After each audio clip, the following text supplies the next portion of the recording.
غلام تجارت، دادا اور دل دادا، انشے سیریل، 14ویں قسط، شارق علی۔ انکل کی ملازمہ نصیبن کا باپ قرض کے بدلے بوڑھے ذمہ دار سے اس کی شادی پر راضی ہوا تو یانی آپا کا غصہ قابل دید تھا۔ اس شام ہمت کر کے میں نے کہا، شادی تو سب کی ہونی ہی ہوتی ہے، نصیبن کی شادی میں کیا حرج ہے؟ کہنے لگیں، یہ شادی نہیں غلام تجارت ہے ممدو، کوئی باضمیر ایسا ظلم برداشت نہیں کر سکتا۔ میں نے گفتگو کو طول دیا۔ غلام تجارت کیا ہوتی ہے یعنی آپا؟ کہنے لگیں، یوں تو یہ ظلم آج بھی مختلف شکلوں میں جاری ہے، لیکن منظم طور پر سیاہ فام افریقی غلاموں کو امریکہ لے جا کر فروخت کرنا 15ویں صدی میں پرتگالیوں اور کچھ ہسپانویوں نے شروع کیا تھا۔ برطانوی تاجر 16ویں صدی میں اس مذموم تجارت میں شامل ہوئے اور پھر اسے عروج پر پہنچا کر سب سے زیادہ منافع کمایا۔ 18ویں صدی تک 60 لاکھ افریقی امریکہ میں بیچے گئے اور تقریباً 30 لاکھ نے راستے میں دم توڑ دیا۔ کم از کم ہر تیسرے غلام کی تجارت کے ذمہ دار برطانوی تاجر تھے۔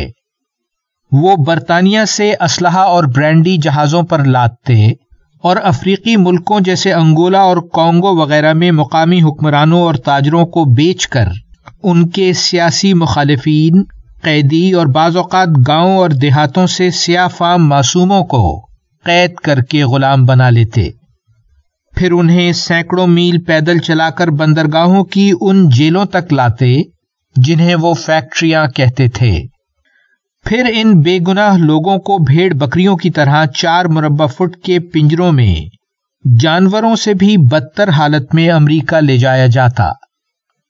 7 ہفتوں کے اس سفر میں تقریباً 15% غلام بھوک یا بیماری یا فرار ہونے کی کوشش میں دم توڑ دیتے۔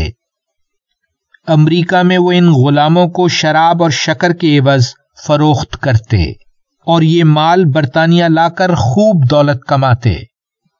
یہ سچ ہے کہ اس ظالمانہ کاروبار نے برطانوی معیشت کو مضبوط کیا تھا۔ ادھر امریکہ میں ان غلاموں کے ساتھ ظالمانہ سلوک کیا جاتا۔ فصل کاٹنے کے موسم میں 48 گھنٹے مسلسل کام کی مشقت لی جاتی۔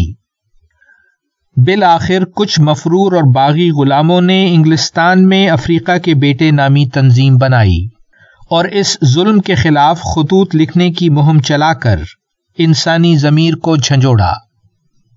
غلام تجارت کے خلاف پہلے مظاہرے کی قیادت ٹیکی نے کی تھی، جو خود ایک غلام رہ چکا تھا۔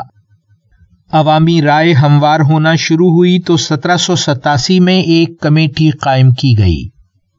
پھر برطانوی تاریخ کے سب سے بڑے عوامی مظاہروں نے برطانوی پارلیمنٹ کو غلام تجارت پر پابندی لگانے پر مجبور کر دیا۔